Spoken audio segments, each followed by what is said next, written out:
Welcome back to Cooking with Glenn and Katie. Today, we are going to be making homemade bread, BLT sandwiches, and enjoying some fresh cantaloupe from my dad's farm.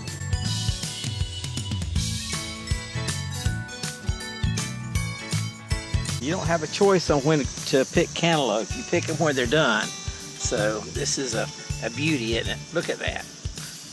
Perfect. So I'm going to cut it right here.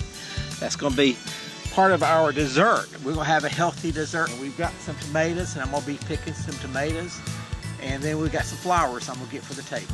I'm going to just pick a few tomatoes. We've got lots of tomatoes inside. I'm constantly picking tomatoes because they're everywhere, all different sizes. The Juliets are great. So again, tomatoes, tomatoes, tomatoes. And the last thing I'm going to pick are these beautiful red flowers. We're going to have this for the centerpiece along with some crepe myrtle. This is such a pretty cantaloupe. I hope it's going to be a nice one to eat. Smells good, I can already tell. Now that's a pretty cantaloupe. Now I'm going to scoop the insides out. And then we'll cut some. And I'm going to get some berries out of the freezer. So we're going to have some melons, and we're going to have some blackberries, we'll have some blueberries, and we'll have some raspberries. I'll put it all together. To slice it, I'm just going to turn it face down. I'll put a slice here, and I'll put a slice right here. I'm going to cut it in 4 pieces. And a slice like this right here. And when you do that, it's so much easier to trim off. You've got to trim it so that it's away from the green. So I just going to go through here and trim it. And then I'll mix it with the fruit. I think I'm going to save some of it, and I'm going to freeze it, and I'm going to make some sorbet.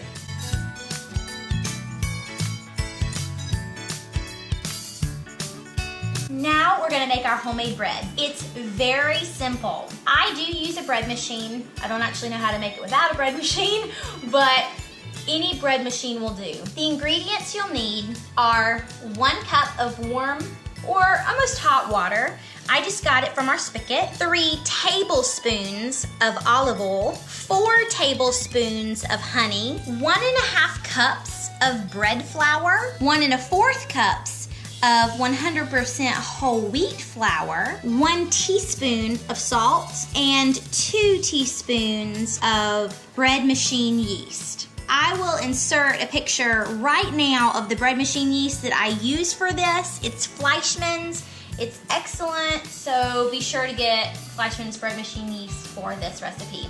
Everything else you can use store brand, name brand, doesn't matter. Now we're gonna put in our wet ingredients first, followed by our dry ingredients. So make sure to put the mixy piece.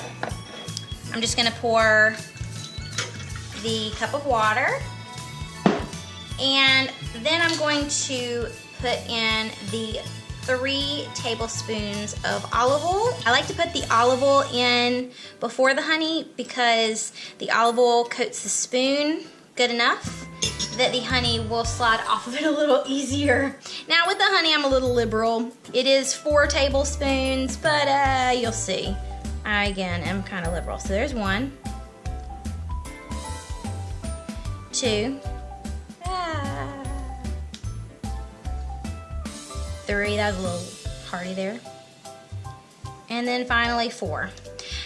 Using all these great wet ingredients really allows your dough to be moist and therefore your bread to be moist. So this recipe, you could technically use sugar.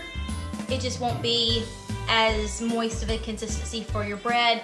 And the next day, if you were to eat it, it would be a little drier. So now it's time to add our dry ingredients. So it doesn't matter which flour you put in first, but I'm gonna put in the 1.5 cups of bread flour, followed by the 1 1/4 cups of 100% whole wheat flour, and my salt. I'm gonna sprinkle that in. And then finally, you're gonna use your finger to make a little hole to pour in your yeast. Now we're gonna go ahead and put this in the bread machine so it can get started. Every bread machine is pretty much the same. You just kind of pop it in. And then all you wanna do, you just wanna select dough or pasta cycle, which for me is 1 hour and 30 minutes, and just click start.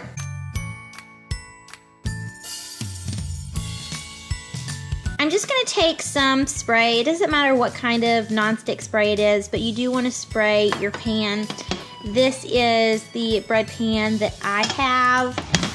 Compared to my hand, you can see it's a good size loaf. Now that I have greased the pan, I'm going to go ahead and get the dough out of here. Since I took it out, it actually stopped being all beautifully risen and everything.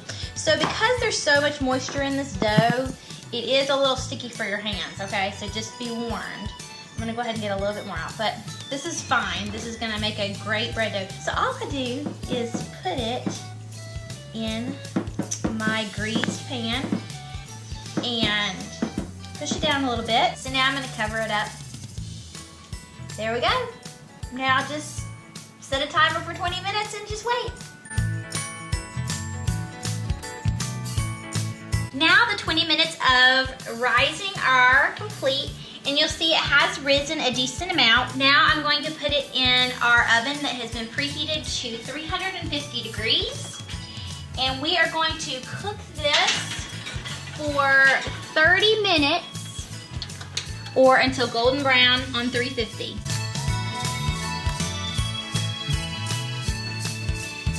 Now we're ready to get the bread out of the oven. I cannot wait to see it.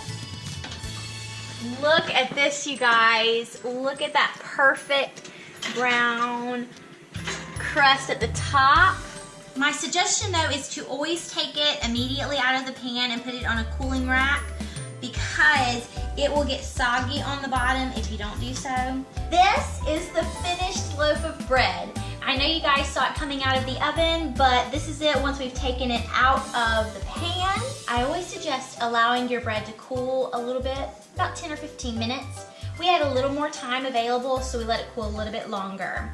This will help with when you cut it, you won't have the bread smushing in from being all warm. You'll be able to cut a better slice. So I always suggest just taking a serrated knife, and I'm actually gonna cut it in half so you guys can see what it looks like just from the inside straight across. So this is what the loaf looks like. Oh my goodness, amazing. It's gonna be phenomenal.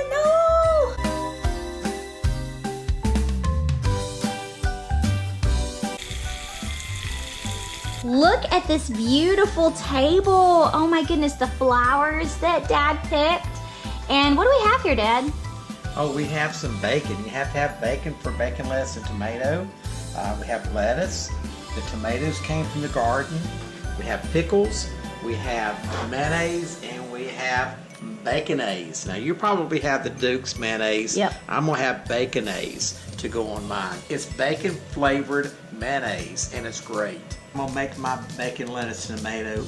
Again, I get a liberal amount of mayonnaise, or today I'm using baconaise. This is very important to be liberal and put it on toasted bread. I toasted the bread, and that's the reason it's kind of a brownish color. So you just put a lot of mayonnaise. Not on one side. When you make a BLT, you do both sides. So I've got both sides, lots and lots of mayonnaise. Now you think about the name, it's bacon, lettuce, and tomato, okay?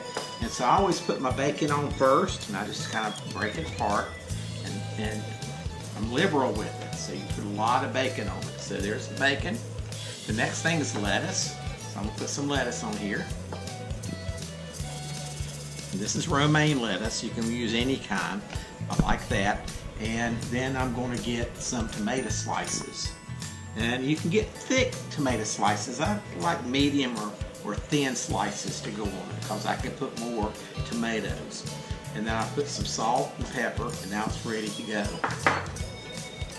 If you've never had one, this is like heaven itself. This is a southern recipe, and people down south love it. Always good. Cut it in half. And I like to cut it sideways so you can see how pretty it is.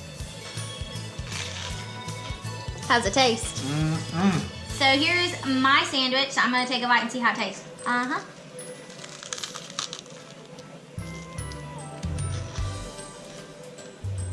Mm-hmm. I'm taking a break from my sandwich to try it. and I'm just gonna make sure the flavors go together in my mouth. So I got cantaloupe, blueberry, raspberry, and blackberry. Very good. It doesn't need any sweetener.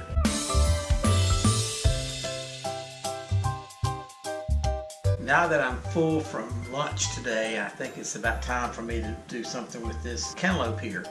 I've got a good recipe to make it into a sorbet, and so to do that I need to put it in the freezer, freeze it for 4 hours, 8 hours, for a long time, and so it'll stay in the freezer till we cook next time. Then I'll get it back out and we'll make it then. So again, I'm cutting the edge here, cut that off, and then I'm going to cut it in strips because you want the small pieces, because you're going to be, we're blending it up. And I'm going to cut it in small slices here. I'm going to take the slices, I'm going to put them on this baking sheet. Notice I'm spreading them apart so that when I freeze them, I can crack them apart and put them in a bag and they won't be stuck together. Thank you for joining us today. And I created a Facebook page called Cooking with Glenn and Katie. So be sure to check it out, as well as our Instagram, Cooking with Glenn and Katie. And if you've enjoyed this video, please give us a thumbs up, subscribe, share this with your friends, and more. So be sure to stay tuned for next week's recipe. And we'll see you soon. Bye.